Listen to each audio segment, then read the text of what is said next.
El hueso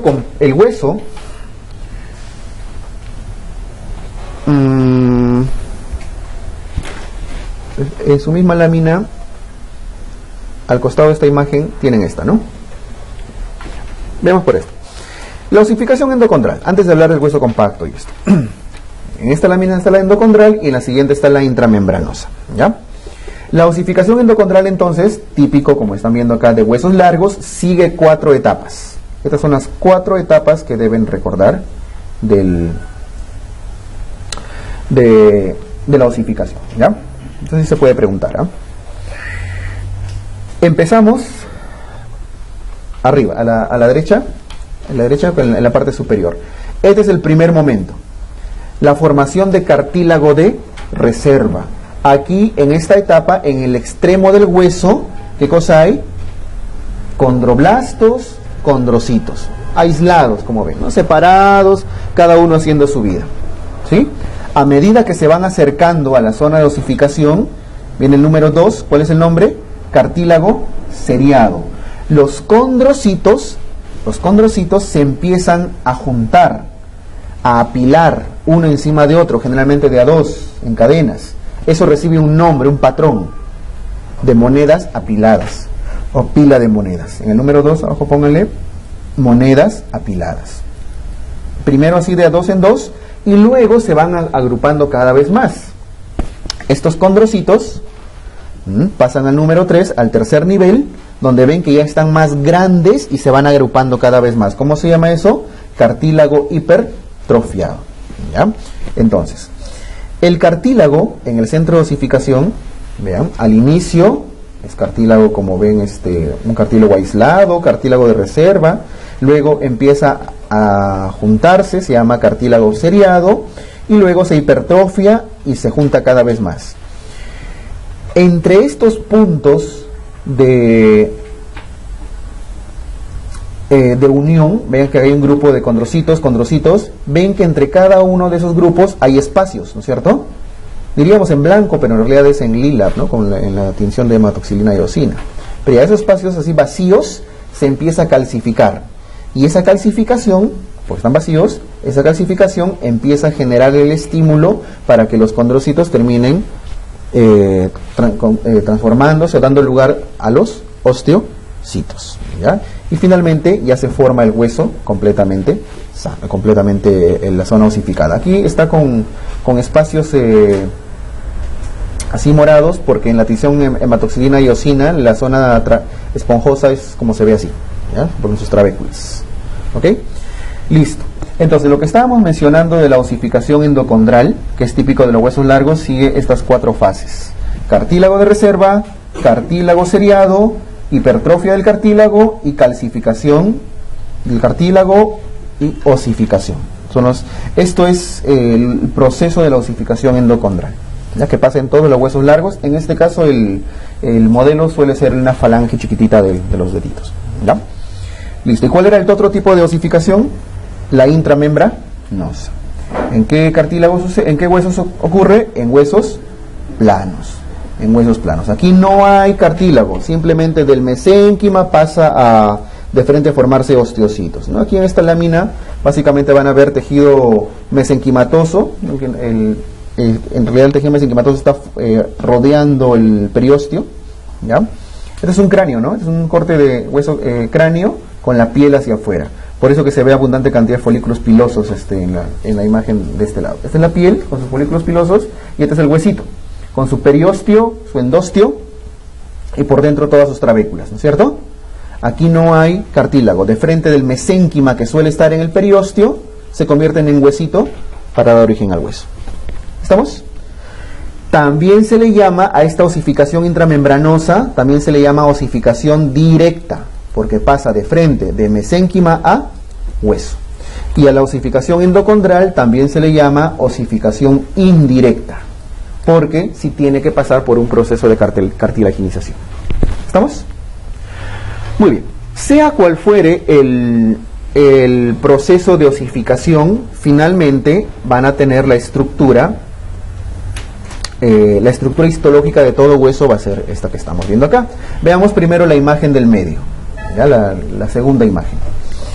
En la segunda imagen tenemos en esta parte el hueso compacto, el hueso duro, el que está hacia afuera, y más adentro tenemos al hueso esponjoso. Y ahí está, sí se alcanza a ver el nombrecito, ¿no? Hueso compacto, esta parte de acá, y hueso esponjoso, ¿cierto? El hueso compacto es lo que está cubierto por fuera por su, ¿cómo se llama esto? El periósteo. Y por dentro tiene su endostio. Pero nos interesa más en la parte externa, que es el periósteo. ¿Cuál es la unidad histológica funcional del hueso compacto? La osteona.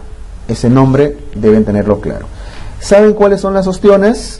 Son estos círculos de acá. Una osteona, otra osteona, otra osteona y así. Las osteonas, pongámosle flechita ahí, osteona. La osteona es la unidad histológica que está formada por osteocitos. Es la unión de muchos osteocitos que se juntan alrededor de un orificio que se llama el orificio o conducto de Havers. Eso sí está escrito ahí, no sé si alcanzan a verlo, en todo caso escríbanlo de nuevo porque eso sí debe estar claro. Conducto de Havers. ¿Qué cosa es el conducto de Havers? Es el conducto que transcurre de forma longitudinal a lo largo del hueso, ¿ya? De forma longitudinal a lo largo del hueso, y por donde pasan los vasos nutricios y que nutren a cada osteona. Cada una de esas osteonas se agranda en esta imagen de acá a la derecha, ¿lo notan? Su conducto de Havers, por donde pasa el vaso, y alrededor sus osteocitos, osteocito, una red de osteocitos, pero todos alrededor del conducto de Havers, del vaso nutricio, ¿ya? Y todos los osteocitos están comunicados por canalículos. La función de los canalículos es compartir la nutrición, ¿no? Como una especie de colaterales, ¿ya? Listo. Ahora, si esta imagen lo agrandamos, vemos la imagen de la izquierda. Ahí se nota mejor los círculos de las osteonas, ¿no es cierto? Con sus núcleos ahí, osteocitos, a lo largo, de forma longitudinal, ¿cómo se llama esto? El conducto de Havers. Y lo que une dos conductos de Havers de forma transversa, ¿cómo se llama? Conducto de Volkmann. El famoso conducto de Volkmann. Entonces acá hay dos nombrecitos que deben recordar. Havers, los longitudinales, los que dan nutrición a cada osteona a lo largo, y los que unen dos conductos de Havers son los conductos de Volkmann, de forma transversal. La idea es mantener la nutrición siempre con colaterales, ¿no? Listo. Esa es la estructura de todo hueso compacto. Por cierto, los osteocitos, viendo aquí este se ve más bonito, los osteocitos son solo estas celulitas, parecen neuronas, ¿no? Su núcleo, su citoplasma, su membrana. Pero están en realidad envueltos, cada osteocito está envuelto en una capa que lo envuelve, que se llama el osteoplasto. Osteoplasto, con P de Perú. Entonces, acá hay tres nombres que tienen que diferenciar, ¿ah? El osteoblasto, ¿ya? El blasto es la célula ósea inmadura, ¿no?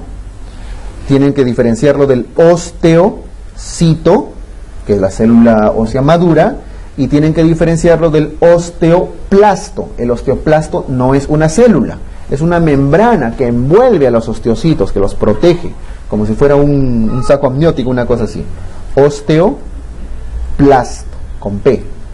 Y no lo confundan tampoco con el osteoclasto, ¿no? El osteoclasto es otra cosa. ¿Qué cosa es el clasto? El clasto es una célula, para empezar, que tiene origen biológico distinto, ¿ah? El osteoblasto, osteocito, ¿de dónde vienen? De las células mesenquimatosas, del mesénquima. O sea, en cambio, el osteoclasto con C, ¿de dónde viene? De la línea hematológica. Es una diferenciación de los monocitos incluso, ¿ya? Los osteoclastos son monocitos diferenciados. O sea, tienen dos líneas distintas. El hueso viene del mesénquima, y el osteocito, y el osteoclasto viene de la línea hematológica, ¿ya? Se forma en la hematopoiesis.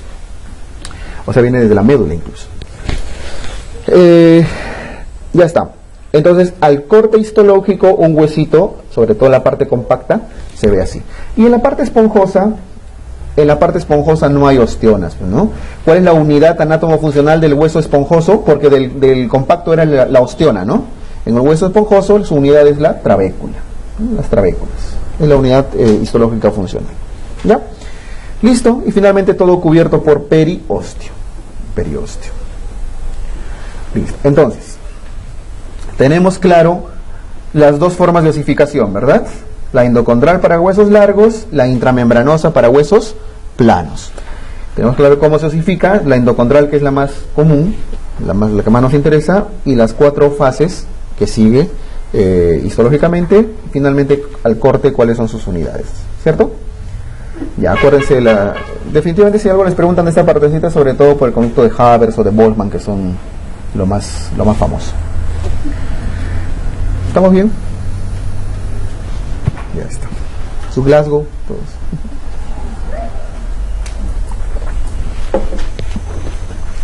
Ya, chicos. Muy bien. Entonces salimos de la parte embriológica, histológica, y vamos ya a algo más funcional. ¿Ok?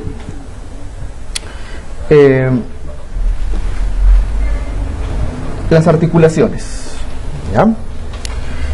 Los tipos de articulaciones, cuáles son los representantes, o en todo caso cada una de las que debemos conocer. A ver, cuando dos huesos se unen y no tienen nada que los una, o sea, ni cartílago, ni fibra, simplemente se juntan dos huesos, y el ejemplo típico es las suturas craneales, ¿cómo se le denomina? Sin artrosis. Porque no tienen movimiento, no tienen una articulación real. Sin artrosis. Son las famosas sinartrosis. ¿Ya? Ahora, luego vienen las articulaciones en las cuales no hay un movimiento propiamente dicho, pero dos huesos se unen por cartílago. O en todo caso hay cartílago entre dos huesitos. ¿Ya? Esta de acá, cuando el cartílago que los une es cartílago fibroso, ¿cómo se llama esa articulación? Se llama sínfisis. Entonces, ¿qué cosa es una sínfisis?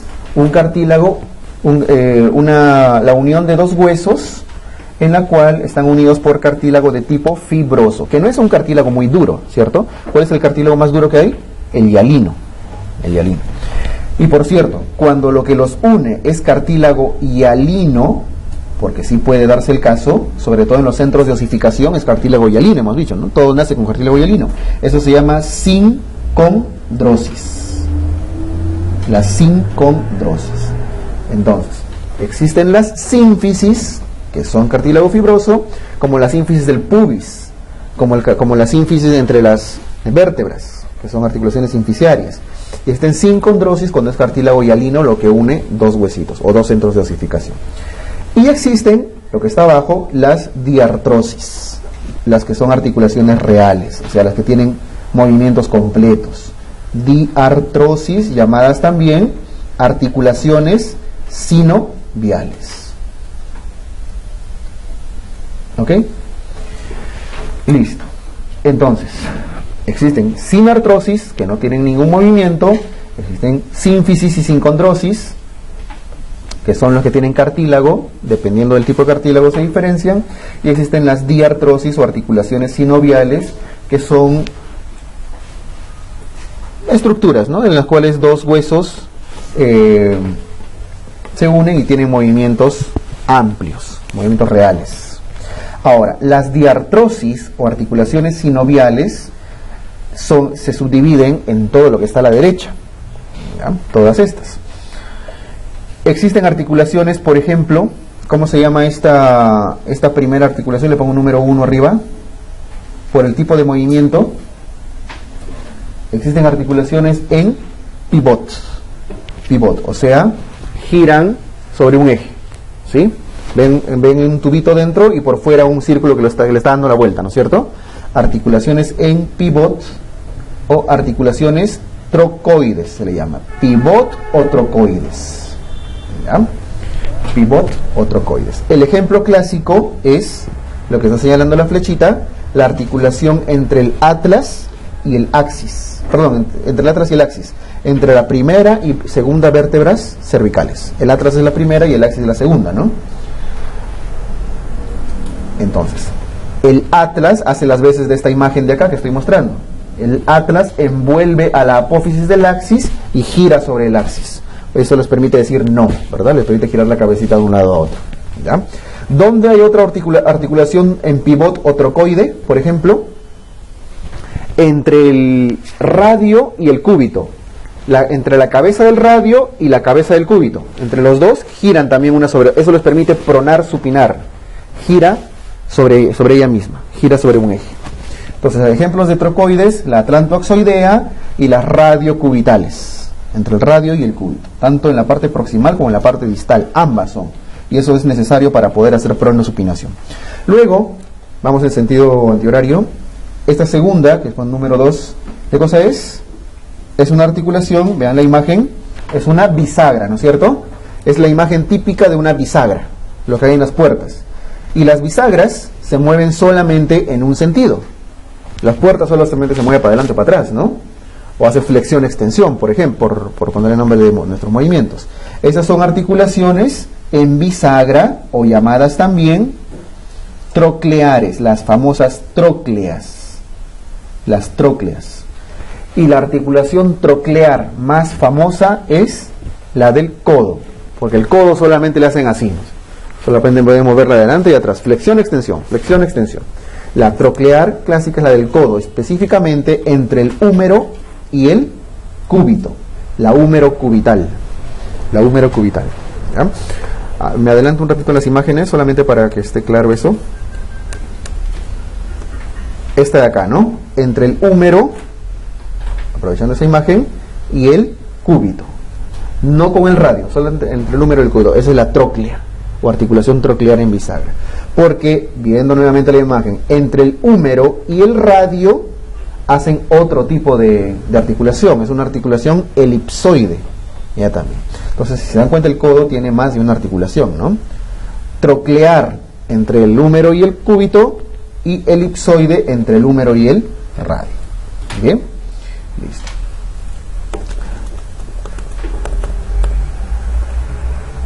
Estamos bien, ¿no? Ya está. Es la articulación troclear más conocida. La tercera imagen, acá. ¿Qué es eso? Es la famosa imagen en silla de montar. Es como si una persona estuviera sentada sobre la montura del caballito, ¿no? Dos superficies cóncavas cruzándose. Concavidad acá y concavidad del otro lado. O sea, dos cóncavas, ¿no? En silla de montar. Esa articulación en silla de montar es típica ¿dónde? La silla de montar más conocida es la del carpo, la del primer metacarpiano. La del primer metacarpiano, la articulación del primer metacarpiano. El carpo con el primer metacarpiano. Otra articulación famosa en silla de montar es entre la clavícula y el esternón. De la clavícula, pero del lado external, la esternoclavicular. Porque la clavícula, ya también al otro lado, hacia el acromion, tiene otra articulación que es plana ya también. Todas son sinoviales, ¿ah? Todas son sinoviales. Aun cuando no tenga una vaina sinovial completamente clara, a todas se les reconoce como articulaciones sinoviales porque son diartrosis. ¿Ya? Silla de montar, la esternoclavicular, o la esternoclavicular, la que va hacia el esterno. ¿Ok? Listo. Vamos arriba. La número 4. La número 4 es la articulación, ¿cómo se le llama? Esferoidea, es una esfera. Esferoidea, o en todo caso, es la famosa enartrosis. ¿Qué significa enartrosis? Es la verdadera articulación, la articulación más completa.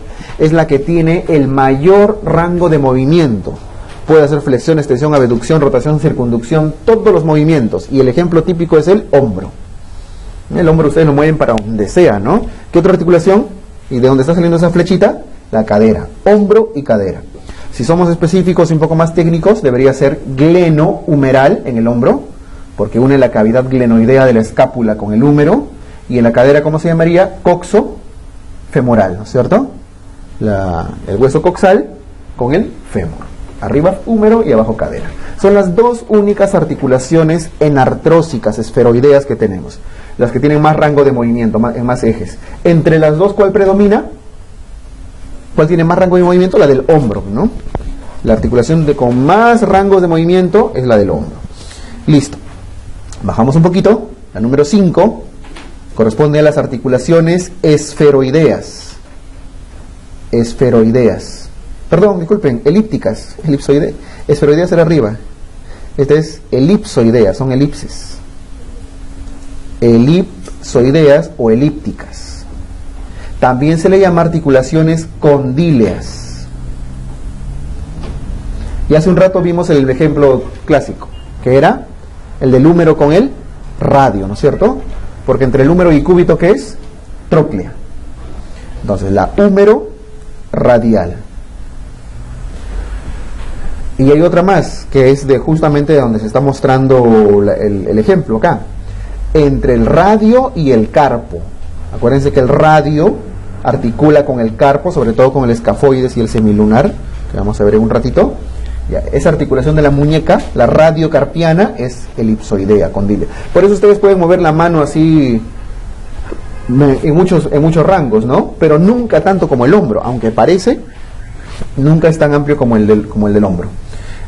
Radiocarpiana. ¿Ya? Y finalmente, número 6, están las articulaciones planas, que algunos llaman también artrodias. Estamos poniendo todos los sinónimos. Artrodias. Estas artrodias o articulaciones planas, el ejemplo clásico son las intercarpianas, o sea, entre los huesos del carpo, entre el escafoides con el trapecio, entre el trapecio con el trapezoide, entre todas ellas. La mayoría son planas, las intercarpianas. Hay una plana también adicional, la del clavícula con el acromio, la acromio clavicular. Acromio clavicular. Listo. Son las principales y si les ponen preguntas es lo más probable que les venga de ahí. Entonces miren, hacemos como una especie de repaso. Empezando de la clavícula. Clavícula arriba con el esternón, ¿qué era? Sigue montar, ¿no es cierto? Sigue montar. Clavícula con el acromio, plana. Escápula con el húmero, enartrosis o esferoidea. Húmero con el cúbito, tróclea o bisagra. Húmero con el radio, elíptica o condílea. Radio con el cúbito, de costadito, pivot o trocoide. Radio con el cúbito ya también abajo, radio con el cúbito, igual sigue siendo trocoide. Es trocoide, entre el radio y cúbito es trocoide arriba y abajo. ¿Ya? Radio con carpo, condílea o elíptica. Intercarpianas, plana. Y las interfalángicas, entre las falanges, como solo podemos flexionar y extender, eso es una tróclea, ¿no? Son articulaciones trocleares. ¿Ya? Listo. Son la mayoría de articulaciones que les pueden poner. ¿Ya? Y en miembro inferior, ahí vamos a practicarlo la siguiente semana que nos toca. Bien, entonces esa es otra laminita que siempre tienen que repasar, los diferentes tipos de articulaciones. ¿Ya? Viene bastante, ¿no? ¿Listo? Ahora,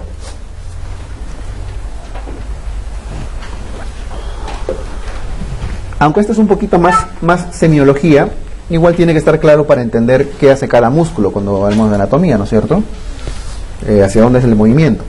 Pero bueno, entonces simplemente acuérdense los diferentes planos a la izquierda en los cuales se puede movilizar las extremidades o cualquier el cuerpo. Tenemos el plano horizontal, ¿no es cierto? El plano horizontal, entre los cuales generalmente hay rotación externa y rotación interna, ¿sí? Generalmente en ese plano horizontal son las rotaciones. No son datos así clave de examen, pero hay que tenerlo en cuenta. En el plano frontal, la línea esta que estoy está resaltando así, En el plano frontal, ¿qué movimientos se dan? Sobre todo abducción y aducción. En el plano frontal son las separaciones y afrontamientos, abducciones, aducciones, como si fueran en alitas. Abducciones y aducciones, generalmente. Y en el plano sagital, que vendría a ser este de acá, que estoy pintando de azulito, en el plano sagital, ¿qué sería? Principalmente flexión, extensión, ¿no? Todo lo que va hacia adelante y hacia atrás. Las flexiones y extensiones. Bien, no les van a preguntar en qué plano sucede cada movimiento. En realidad, para lo que sirve esto es para entender la función de cada músculo y cómo se mueve cada huesito. La primera imagen, en el caso de la primera imagen, vamos a poner el numerito 1. Estamos viendo la articulación del codo, ¿no es cierto? El codo. Si la manito se va para arriba, eso es una flexión. Y si el codito se está estirando, eso es una extensión. Flexión, extensión. Tienen que tener claro, ¿vale? Los movimientos, hacia dónde están flexionando y hacia dónde están extendiendo. La muñeca, miren la muñeca, la articulación de la muñeca. La mano que está en celeste o azulito hacia abajo, ¿qué está haciendo? ¿Está flexionando o extendiendo? Está flexionando la muñeca, eso se llama flexión. Y si la manito también se pone en la posición roja o rosada hacia arriba, ¿qué es? Es una extensión de la muñeca. Flexión hacia la palma y extensión hacia el dorso. Pero el nombre más apropiado para describir los movimientos de la muñeca son, en realidad, flexión dorsal y flexión palmar. Ambas son flexiones, pero si es que a ambos lo mencionan como flexión, tienen que ponerle su apellido. Si la flexión es hacia la palma, es una flexión real. Y si la flexión es hacia el dorso, es una extensión. Esto va a ser cuando lleven el capítulo de traumatología en clínica, en el curso de traumatología, no acá, pues para entender las caídas de Coles, de Smith y demás, es clave, ¿eh? Que las lesiones del escafoides, del semilunar y todas ellas. Entonces, el nombre correcto es flexión. Flexión hacia la palma, flexión palmar, pueden llamar también flexión ventral, o un nombrecito que también a veces se usa, que es flexión volar, ¿ya? Y si va hacia el dorso, es una flexión dorsal, que vendría a ser equivalente a una extensión, ¿ya? Si van a usar dos palabras, siempre es flexión. No existe extensión dorsal. Si van a usar la palabra extensión, va solita, ¿ya? Es extensión o en todo caso dorsiflexión. ¿Estamos? La muñeca es medio complejita en eso. Muy bien. La rodilla es distinto al codo. Acuérdense que el codito cuando se iba para atrás era extensión y cuando se iba para adelante era flexión. Pero la rodilla al revés, cuando se va para atrás la rodilla es flexión y cuando se va hacia adelante, cuando patea, es extensión. Es lo contrario al codo, ¿eh? Tengan cuidado con eso. No todo lo que va para atrás es extensión. Acá, el hombro arriba. La imagen del hombro celeste que estoy mostrando con la flechita, ¿eso es una flexión o una extensión del hombro? Se está moviendo todo el miembro superior, así que no es el codo lo que se mueve, ¿no? Es el hombro. Esa es una flexión de hombro. Si el hombro está yendo hacia adelante, está flexionando. En cambio, lo que estoy señalando de flechita ahorita, si el hombro se va para atrás, si todo el miembro superior se va para atrás, es una extensión, ¿ya? En el caso del hombro. Igual en la cadera, abajo la cadera. La flecha que señalo es todo el miembro inferior hacia adelante, está pateando, es una flexión de la cadera. Y si la cadera ya también, o todo el miembro inferior está yendo para atrás, es una extensión de la cadera, ¿ya? Listo. En general, la mayoría de movimientos que van hacia adelante suelen ser flexión y la mayoría suele ser para atrás, suele ser extensión, pero si se dan cuenta eso no aplica en la rodilla, ¿no? En la rodilla es al revés. Entonces no se dejen orientar por esa regla, porque podrían tener problemas, ¿ya? Muy bien. ¿Qué más? En la imagen de la izquierda, este hombro, estoy hablando de azulito, el puntito, el hombro, la línea celeste, el miembro superior celeste, ¿qué está haciendo? Está separando, está haciendo separación. Y el nombre apropiado para hablar de separación del miembro superior es abducción. abducciones, ¿no? Pero para no confundirnos ahora con el lenguaje, vamos a decirle abducción, ¿ya? Para que sea más fácil de entendernos. Y la imagen del miembro superior rosadito está haciendo acercamiento, afrontamiento, que el nombre que más se usa es aducción, sin B, ¿no? Aducción. Aducir es acercar y abducir es separar. ¿Ok? Listo. Igual en el miembro inferior, en la cadera, igual el celeste está abduciendo y el rosadito está aduciendo, está acercando. Y los movimientos así circulares que está haciendo el hombro y la cadera son simples rotaciones. Rotación, en el caso del superior, si el pulgar es el que apunta. Si el pulgar apunta hacia afuera, es una rotación externa. Si el pulgar regresa hacia adentro, es una rotación interna. Rotación externa, rotación interna, ¿ya? Como en todo el hombro. Son simples rotaciones, hacia afuera, hacia adentro. ¿Ya? Igual en el miembro inferior. Rotaciones. Rotación externa, rotación interna. Bueno, con los deditos está fácil, ¿no? Los deditos están haciendo flexión en el caso del rosadito y están haciendo extensión en el caso del celeste. A la derecha, el tobillo. Aquí estamos viendo el tobillo. Aquí es parecido a la muñeca,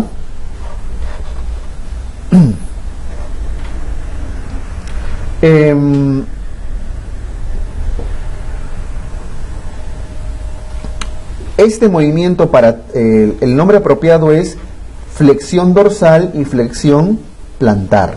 Si este va hacia el dorso, se llama flexión dorsal, porque está flexionándose hacia el dorso del pie. Y este movimiento para el otro lado se llama flexión plantar o plantiflexión. Es lo mismo que en la muñeca, ¿no es cierto? Que era flexión palmar y flexión dorsal, ¿ya? Aquí no se debería decir flexión o extensión. En el caso del tobillo el nombre apropiado es ese, flexión dorsal y flexión plantar. Si se está yendo los costaditos, vean que se está el rosadito y el celeste en la tercera imagen, la de la esquina. Este movimiento del tobillo, este movimiento de acá, ¿qué es? Recibe dos nombres, ambos son válidos. Uno de ellos es inversión. El pie se está invirtiendo, inversión. Noten para dónde está el dedo gordo, ¿ah? El dedo gordo es este de acá que le estoy poniendo flechita, ¿no? Ese es el dedito gordo. Inversión es cuando la planta del pie, vean que se está mostrando hacia adentro. Si la planta del pie se está mostrando hacia adentro, también recibe un nombre. Supinación. Cuando hay un intento por mostrar en la línea media, ya sea la palma de la mano o de los pies, o sea, un giro así, ¿no? Intentando mostrar la planta hacia el medio, mostrándose, esos son supinaciones. Entonces, en el caso del pie se llama inversión o también se le puede llamar supinación. Y si estamos en la imagen celeste, lo contrario, es una eversión. Eversión. ¿Y cuál es el otro nombre? Pronación. Lo contrario a supinar es pronar. Ambos nombres son válidos. En traumatología vamos a ver cuando se prefiere usar cada uno de ellos en general, pero por ahora denlo como sinónimos. Solamente por darle una aplicación clínica, ¿cómo es que se han torcido el tobillo las veces que se han hecho una torcedura? Con más frecuencia. ¿Como inversión o como eversión? Como inversión, ¿no es cierto? Cuando se han torcido el piecito con el taquito que se ha atorado o algo en la vereda del zapatito, a veces han sido inversiones. Es la forma más común de sufrir un esguince de tobillo. ¿Sí? Muy bien. ¿Y cómo estaría un pie plano, por ejemplo? ¿Supinado o pronado? ¿Cómo camina la persona con pie plano? O sea que su arco longitudinal está aplanado. Si su arco longitudinal está aplanado, el pie se mete hacia adentro, ¿no? Se mete, sí, se hunde. Por lo tanto, ¿está supinando o está pronando? Está pronando. El pie plano, por ejemplo, camina pronado. ¿Ya?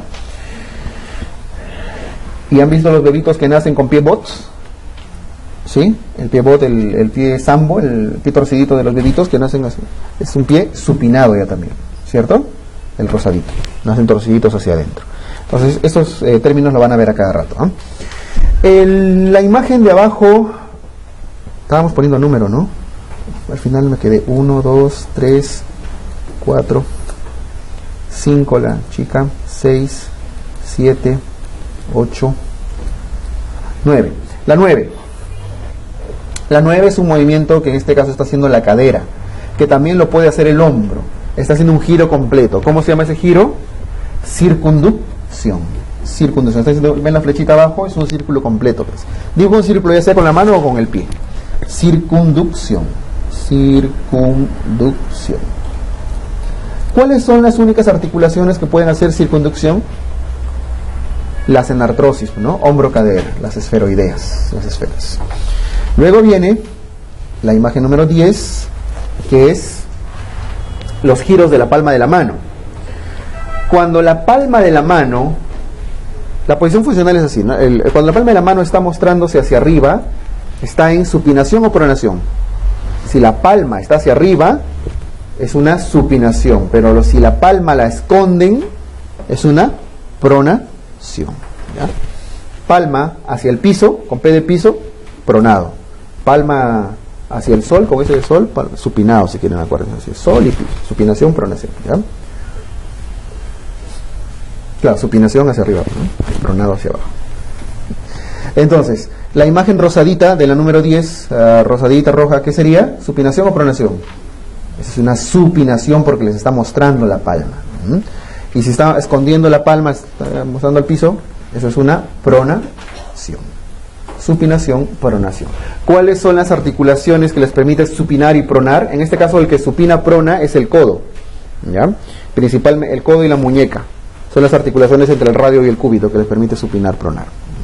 Por eso es un pivot, por eso es trocoide la articulación. Y la última imagen, la número 11, que en este caso estamos viendo a la mandíbula protruir hacia adelante, ¿no es cierto? Y eso está describiendo el movimiento. Eso se llama, si se va hacia adelante, la mandíbula, eso se llama protrusión. Protrusión. Y es uno de los mecanismos en los cuales se luxan se da la luxación temporomandibular, la luxación de mandíbula. Y si la mandíbula ya también se va para atrás, eso se llama retrusión. ¿Ok? Listo. Entonces, todos estos movimientos tienen que quedar completamente claros, chicos. Todos. Flexión, extensión, abducción, aducción, pronación, supinación, inversión, eversión, protrusión, retracción, circunducción, todito. ¿Ya? Muy bien, entonces, con eso tenemos todos los movimientos, ya la parte embriológica, histológica y funcional del sistema osteomuscular.